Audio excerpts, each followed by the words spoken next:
Hello, everyone. Chuck Sheely here with Making Music Magazine. We're here with Prateek Thakur today and another artist feature here at Making Music Magazine. And we're going to talk a lot about music education. He's a saxophonist from New York City, correct? Correct. Good morning, Prateek. How are you? I'm doing well. How are you?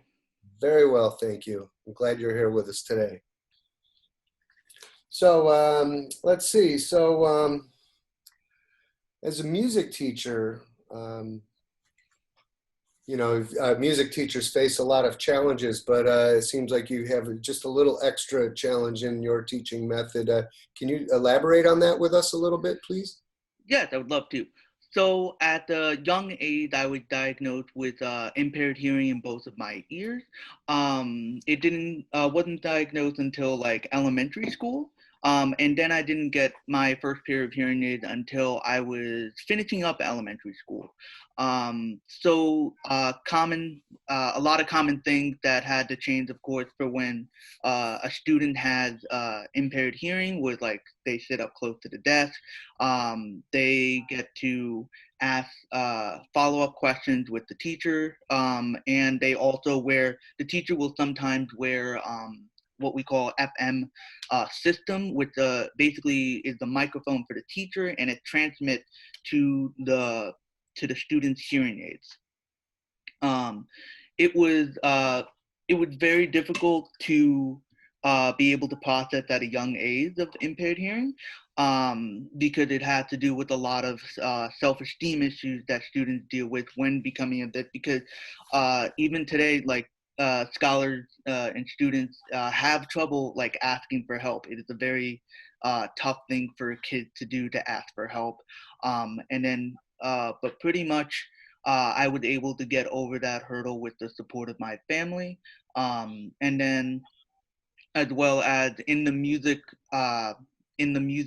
when talking to my music teachers that I had in the past, because I'm good friends with them now, they were super supportive with me being interested in music, even past the typical music classroom and as a profession. And I just got to say, I admire you, and I admire music, its ability to overcome things like this, you know? Mm-hmm. And so, yeah, I appreciate your strength, and hopefully you'll share some of that with our people here today. Thank you. So what drives you to teach? So when it just really, that music was the outlet that needed for me, because I was an average student when it was like critical in middle school, but music was the motivation for me really to go to school.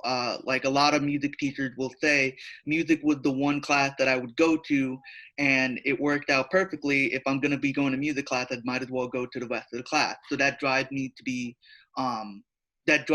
not only to go to classes, but also try my best to get high scores. And how did you come to take up the saxophone? So I was originally a trombone player for 1 year, and then I really wanted to switch up from trombone to saxophone, because it was just the way the saxophone looked, the way it sounds, the timbre of it. And then what happened is I made the switch in 5th grade it wasn't a typical alto saxophone because we had too many alto saxophones in our program. So my music teacher believed that tenor saxophone would be a better fit for me, because it had the similar range to a trombone that could work out well in terms of hearing notes and be able to articulate them correctly. Mm-hmm. And so you're continuing to teach now, correct? Correct. I just started my 4th year of teaching. And this is one of my favorite years so far, because I created a curriculum, not only that is created a safe place for my classroom, for my kids, but I'm also teaching them how to compose music, record music using a feature called BandLab, which is similar to GarageBand, except it's on an online format. And the real driven goal is for kids to walk out of middle school if they stick with me through the 3 years, and they can say, I'm going to high school and I have an album. Nice. Very nice. So do you play? Do you perform at all? I don't perform as much, but I have done. I have performed in my undergrad a little bit. I used to play at an art show gala for a couple of years, um, and then doing the typical concert requirements for undergrad and graduate Hmm. college. And what kind of saxophone are you playing? What kind of gear do you use to, along with the saxophone? Is there other gear associated with it? So my typical saxophone gear is I have a cannonball, Salt Lake City. The I have the Raven, so it's the black saxophone, along with an auto link mouthpiece, and I'm using typically V21, so the Vendoran brand uh, reeds for my performance. Along with that, I use my hearing aid, my brand of my hearing. I consider my gear to be all my hearing aid to be a part of my gear as a music as a professional musician. So I use Resound brand, and what's really great about it is that it connects to it's a Bluetooth hearing aid, so it connects to my phone, and I can change how I hear in certain environments to best suit my performance ability. So you can effectively control your mix with that Correct. So system. the typical treble, middle, and bass, I can alter it and create custom programs to best suit my needing. So I'll have one setting where if I'm playing outside in the gig, or if I'm teaching in a typical classroom. Who are the players that you're listening to these days that you find exciting with the saxophone stuff? Some of my favorite players is I would have to say Derek Brown, also known as bebop saxophone. He's really I love how he reinvents the typical saxophone to create new and interesting sounds. I also listen to Daro Baruzzi. He's a part of Lucky Chops. I actually got a chance to meet him a couple of years ago, and I actually got a picture with him, which was exciting because I'm a big fan of his arrangements as well as him as a performer. Cool. And then I also heard that you started a new music business. Yes. So recently, uh, this past spring at teacher college, I took a music business class, and one of the like final project was to actually create a business. So my business is called Prateek Thakur Music, where I teach private lessons online because of the current situation we're going on in the world with COVID. I also create and sell arrangements as well as I am a consultant. So I go to typically, I've gone as a consultant for jazz bands on Long Island, and like I will work with the saxophone sections. I would give feedback to not only the students but the teachers on best ways to optimize the sound and the collective sounds offered in the jazz band. How do you like doing that? It's really fun. My current job is just teaching like middle school general music, and I'm a band guy, so it's always great to get back into the jazz band mode and regular just band overall, and just kind of like teach the craft that I've learned over my course of my undergrad and graduate work. So being a teacher, I want to ask you this following question is like when you yourself are sitting down to practice, what's on your mind when you do that? I mean, do you have a plan? What do you do? So when as a teacher, I think about like what are the areas of focus that I need to really tackle.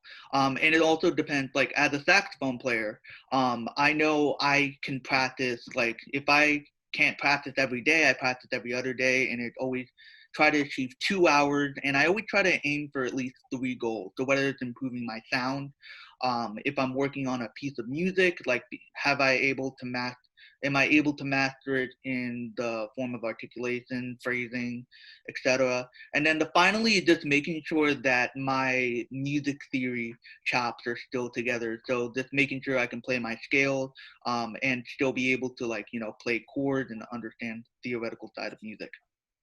Wonderful. What would you say um, to folks who are also facing challenges? as they approach music? Having been through it yourself, what would be your best advice as a pal to these guys who are perhaps, considering playing music? So I've actually have given advice to not only the students who are playing music, but also music teachers. My advice is that you just gotta understand that that yes, you do have this basically this disability, and it's going to be difficult, but it doesn't mean that you need to give up. If you work really hard and you're able to um, reach out for help when you need it, and able to be really critical, do a lot of critical thinking. I'm lucky enough that I'm a music teacher, that I do a lot of critical thinking of like, what would be the best accommodation for me to be able to achieve my goal? And it just really like getting creative, and just always reaching out for help when you need it. That's great advice. That's great advice. Well, I certainly appreciate you stopping in to talk to us for a while. I mean, this has been great. It's great meeting you. Is there anything else you'd like to add to our folks reading or listening today?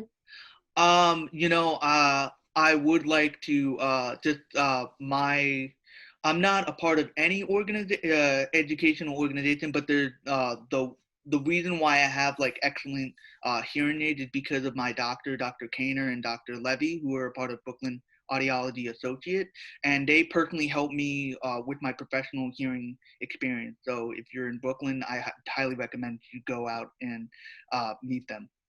So that's good to know. There's help available in just not just Brooklyn and New York, but anywhere. It's encouraging that once again people can play if they've set their mind to it, right?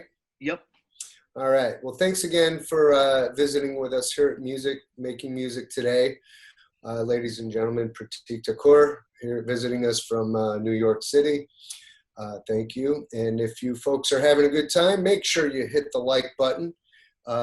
Subscribe to our YouTube channel and come see us every day on all our social media channels. We're here every day, all the time. We're having a blast, and we talk to different people all the time from different walks of music, from different perspectives of music. So make sure you come in and check us out. And then if you have a perspective for music of your own, let us know. You can write to us. We are of the people, for the people kind of a place. So we'd love to hear from you. And with that said, we hope to hear from you soon. Keep playing. Have a great day.